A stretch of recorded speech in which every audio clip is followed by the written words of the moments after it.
So if you've been paying attention to Lions training camp at all and watching the preseason, then you're already going to know this, but something weird is happening. Every year in training camp, we get surprises. Players that were under the radar that are showing up in a bigger way than anticipated, players that disappoint.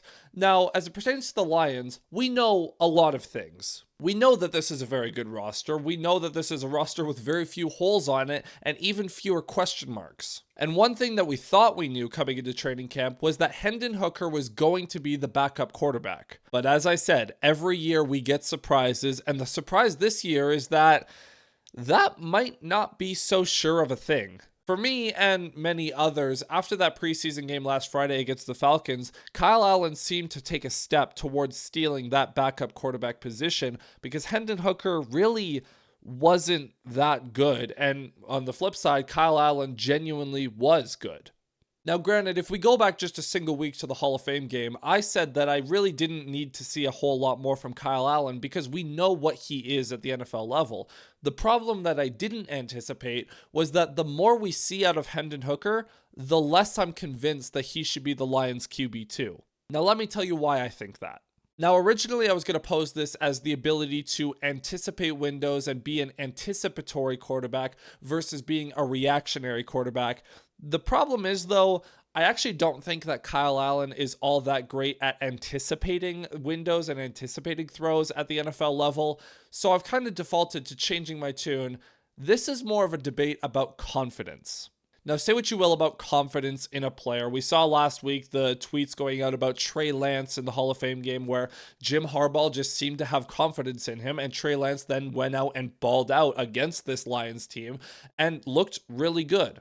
Obviously, confidence is not everything for an NFL player. There are a lot of things that go into playing each position, especially the quarterback position.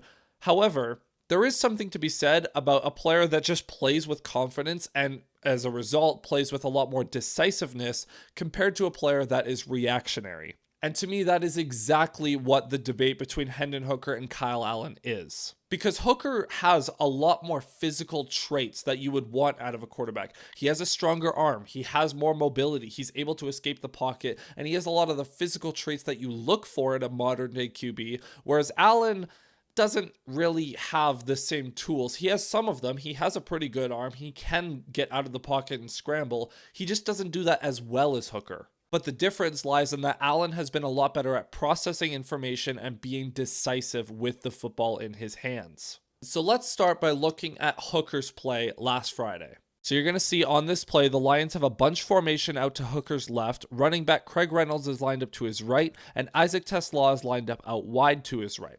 The Lions are running a simple pick concept where TeSlaa is running a short curl designed to prevent the linebacker from getting out to cover Reynolds, who is running a wheel route. Now, the play works in getting Reynolds open, but there's one big problem here. Hooker is locked onto Reynolds with his eyes and his body the entire time, not even glancing at another receiver, despite that there is a wide receiver open over the middle, allowing the safety to easily read what Hooker is trying to do. On top of that, Hooker puts way too much loft on the ball and ends up sending a hospital pass to Reynolds that gets him blown up. If Hooker at least pretends to look at the other receivers first, the safety wouldn't be able to drive down as aggressively to close on Reynolds that quickly. On top of that, if he fires a more direct pass, there's also the chance that Reynolds gets the ball quicker and can make the catch and then try to avoid the hit after. But everything is way too telegraphed and it gets broken up and Reynolds is hurt on the play. Now, that's not to say that Hooker doesn't make good reads. After all, that was the right read. It's just everything around that read was flawed. Let's look at another play that shows what happens when things go right. Here's an example coming on a 4th and 3 later in the game. On this play, TeSlaa is running a simple 4-yard in from the outside, and Hooker delivers the ball at the right time as the route is breaking exactly how he should, which is exactly how the Lions want to operate because they very much operate on timing. This is a timing-based offense. But for as much as Hooker delivered on this play, this is a pretty simple pitch and catch. The problem is that when his first read isn't open, Hooker often defaults to scrambling. Now, being able to scramble is good, but this is where another frustration with Hooker's decision-making comes into play. Dude refuses to slide. Like I said, when a play breaks down, it is always an asset to be able to run. But first of all, running is a lot more of a crutch for Hooker than it is an asset, and I really do not understand why he keeps taking these hits for no reason. So you'll see here, this is a 3rd and 10, and Hooker is going to escape to his right and scramble. After gaining the first down, Hooker has ample opportunity to either slide or duck out of bounds, and instead he just chooses to inexplicably run straight at the defender and take a hit. Now, at first, you might be tempted to respect that Hooker hunts out contact, or at least isn't afraid of contact, but the story is a lot different when he doesn't protect the football. There's this play that came early in the game where he steps up to avoid the rush and gets stripped, which obviously is inexplicable. You can't put the ball on the ground, and you have to take care of the football, especially as a quarterback. And there's also the play that got him benched later in the game, where he just does not see the defender that is coming from his front side until it's too late, and as he tries to step up and run, he fails to tuck the football and once again puts the ball on the ground. And when you watch Hooker play, everything he does is very reactionary. He locks onto his first read, and if that's not open, he's reacting at that point. He doesn't have an ability to anticipate open windows. He doesn't have an ability to anticipate open receivers. He very much waits until the receiver is open and then throws the ball late, or he just defaults to scrambling. His ability to process information just hasn't proven to be at an NFL level so far. For as much as he has all the tools, and I'm sure that he is capable of doing these things, he just hasn't shown it in a game setting yet. And this is not to say that Kyle Allen is just a good quarterback, because he's far from a good quarterback. That's why he's competing for a backup job. But in this game especially, he showed 2 things. 1 is confidence, and 2 is just trust in his receivers to win their battles. On one of the first plays Kyle Allen had in this game, you can see at plain as day, Allen doesn't have much happening here. He has a check down to his right, a check down to his left, but I mean, he just doesn't want to check it down, which I can respect to an extent. You obviously want a quarterback to check it down every once in a while, but on this play, he sees that Jackson Meeks is running at full speed against 2 DBs that haven't flipped their hips yet and are standing fairly still, so he decides to give his guy a chance and go for it. And it works out beautifully. Of course, ignoring the fact that on this play, the ref had near perfect coverage and just, didn't turn his head around, didn't make a play on the ball, which, it's tough to see for the official. You want him to make a play on that. But jokes aside, that is just a good play. Was it the best decision in the world? Maybe not, but he saw that his guy had a step on the defenders and he gave his guy a chance, and Meeks goes up and gets it. Then just a few plays after that big throw, Allen once again puts the ball in a spot where only his guy can get it, and this time it's Isaac Tesla who's able to go up and get it for the score.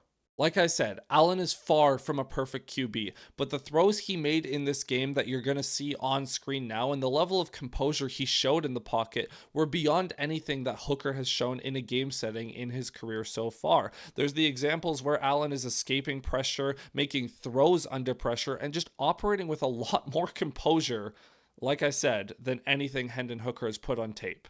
Important caveat here, obviously, I do not know exactly what is going on at training camp. I'm not there. All I have to go on are the training camp reports that I've read, what Dan Campbell has said, and what all of us can see with our own 2 eyes in these preseason games, which is that Hendon Hooker has a far way to go as a older developmental QB, and Kyle Allen, for as much as I've said this as a criticism, we know what he is, and at the very least, if he's forced into action, if Jared Goff goes down, we know what to expect. Whereas with Hendon Hooker, we have no idea what's going to happen down to down. And like I said, we all have 2 eyes. We've all watched these games, and we can see plain as day. Kyle Allen has taken the lead in the backup quarterback race, at least as of now. And therein lies the good news for Hendon Hooker. There are still 2 preseason games. There are still a couple weeks left in training camp for him to prove that the Lions don't need to keep 2 QBs on the roster and that he deserves to be the backup quarterback. But on the flip side, we're suddenly being faced with the reality that, yes, the Lions very well might only keep 2 quarterbacks, and Hendon Hooker might not be one of them. That might be an extreme statement to make because Hendon Hooker is a former 3rd-round pick, but he's in year 3. He needs to start showing these signs of growth because, as we've seen with other 3rd-round picks, such as Broderick Martin, who's also on the roster bubble, the Lions, for as much as they want to give these guys chances, you only get so many cracks at it. And again, I'm not advocating for this. I'm just saying that we as fans need to be prepared for the reality that Hendon Hooker might be closer to being a roster cut than being a sure thing at backup QB. And that reality is facing us a lot sooner than I think we were hoping for. So that's going to be it for this video. Thank you so much for watching. Let me know down in the comments below what you think of Hendon Hooker so far, Kyle Allen, this backup QB race, and just let me know your thoughts on what you've seen in the 2 preseason games so far. I would love to hear from you. If you enjoyed this video, consider hitting the like button down below or subscribe if you loved it. Ring that notification bell so you don't miss any future uploads, and I'll see you guys next time. Cheers.